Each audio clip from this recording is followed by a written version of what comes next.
Hey guys, it's me, and I just am going to talk about you doing you for like the millionth time. I hope you guys don't get tired of listening to me talk about this because honestly, it's what the inner bad bitch is. It's the first step to becoming the magical bad bitch is you doing you. So it's one of my top 3 favorite subjects, so I'm going to talk about it all the time. So this came up, and I know I just made a post about this, people talking about you have to do this certain thing to be spiritual, or you can't do that, or you have to be the certain way. And you're like, no, I fucking don't.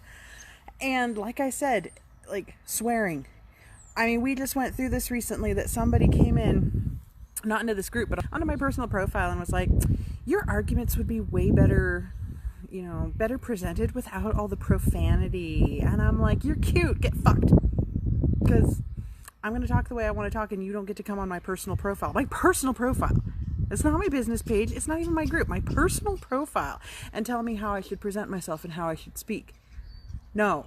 Go away. I don't need you in my circle. You apparently don't know me very well. My friend Amethyst is having the same issue. She's like, I legit had to kick another person out of my group for coming in and then being like, oh my God, you swear too much. Grow up. If you don't like it, there's the goddamn door. And so I made the post about what, and I'm curious, I really am. What have people told you guys that you do wrong for being spiritual? Because I know I've got a couple friends who are witches who have been told like, well, you can't be spiritual if you cast hexes. And it's like, I've never cast a hex. Actually, I'm not against it.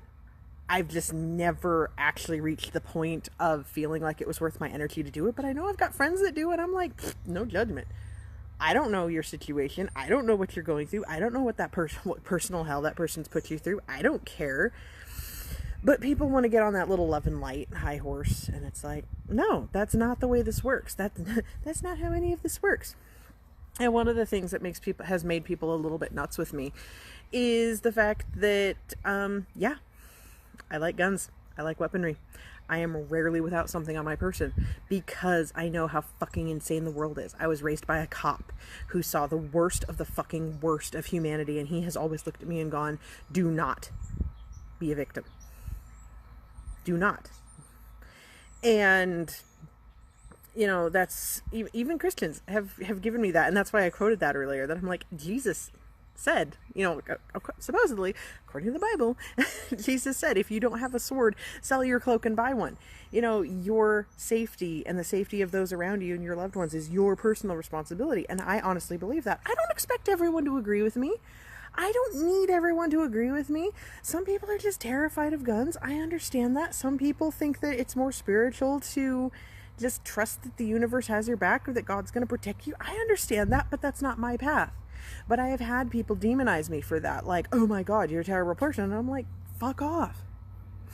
And one of the best ones today was a friend of mine posted a thing that, and now I forgot what company it was. Some big company is claiming that they're going to reimburse some moms up to $100 to get a babysitter for Mother's Day. And she was like, well, this is generous and cool. It's good marketing, but it's also kind of boneheaded because why would I want a babysitter on Mother's Day? Like, I'm going to spend the day with my kids. I don't think she's in this group. If you are, I fucking love you, but that shit made me laugh because, oh my God. And then, she's got her friends that are agreeing like, oh my gosh, I totally agree. That's ridiculous. Why would you need a babysitter on Mother's Day? And I'm like, number one, I'm not going out on Mother's Day. Fuck that. Have you guys ever actually been out on Mother's Day? It's horrible. Everything's busy. It's crazy. You know what I'm getting for Mother's Day? Like I said, I'm probably staying home on Sunday. Actual Mother's Day. Because I'm like, fuck no, I'm not leaving my house. Everything's going to be insane.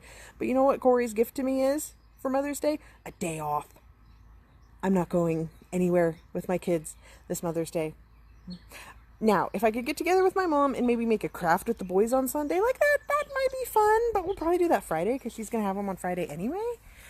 But it's like, I love my kids. I do.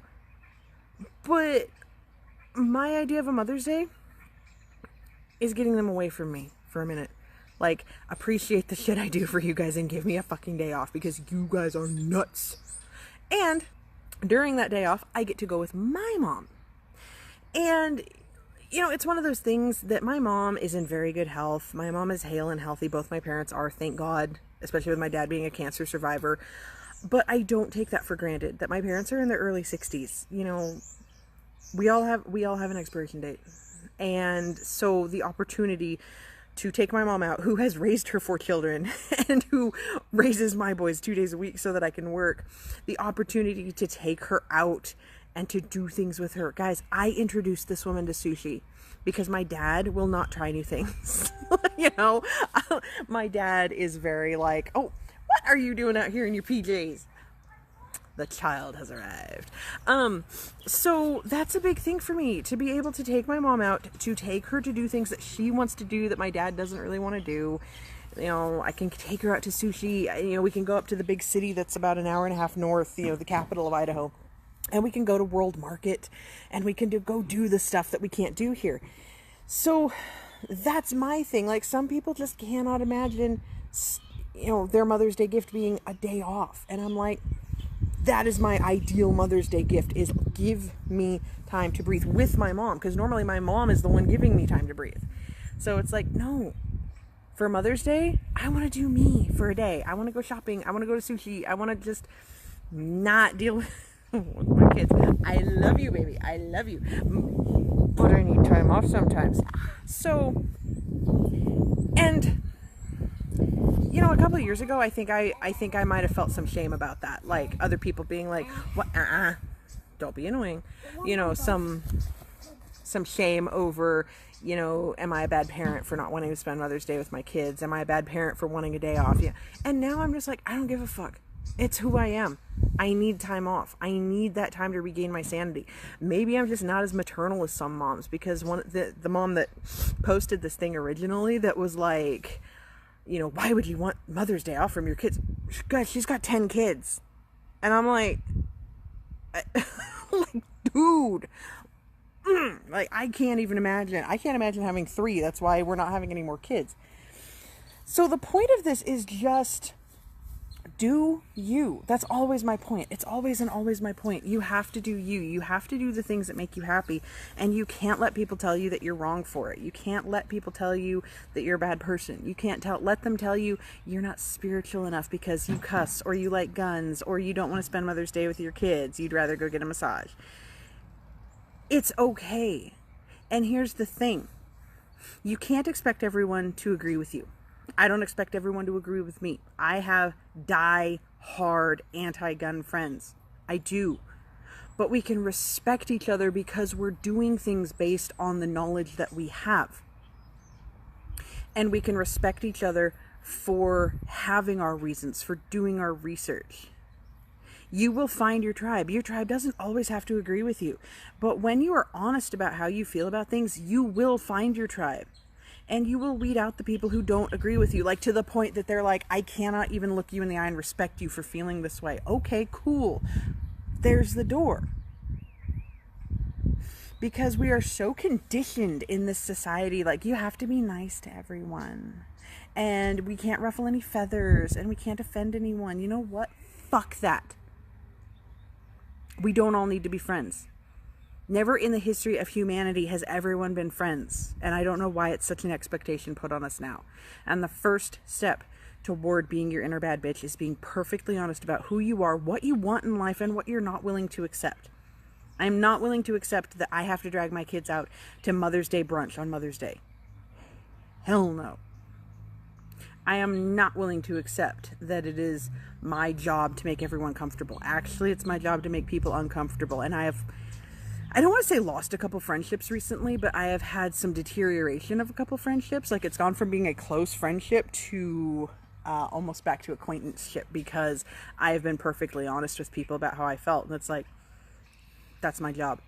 That is what I was put on this earth to do. Not to be a bitch. I wasn't a bitch. Well, they probably think I was.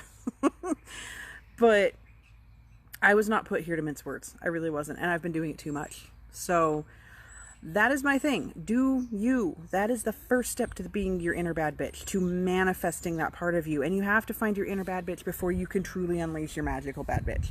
So if that is your goal in life, figure out where you're not willing to compromise, where you're not willing to back down. For me, it's cussing.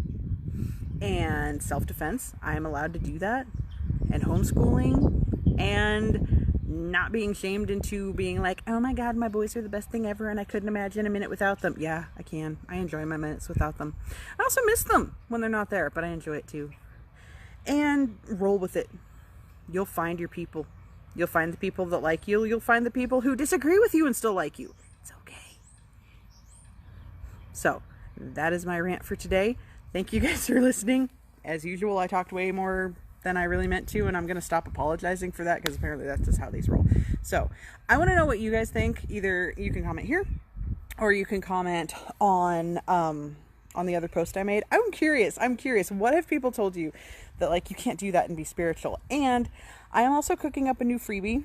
Part of it is ready. The sigil is actually ready. I just need to actually get it plugged into a page so that you guys can sign up for it. But if you guys are interested in my new freebie, which includes a sigil on getting in touch with your higher self and starting to move into that inner bad bitch territory, the sigil is going to support you in doing that. I'm actually really excited about it. It's suddenly like popped in a flash and I'm like, I want to give this away to people. It's going to be so exciting.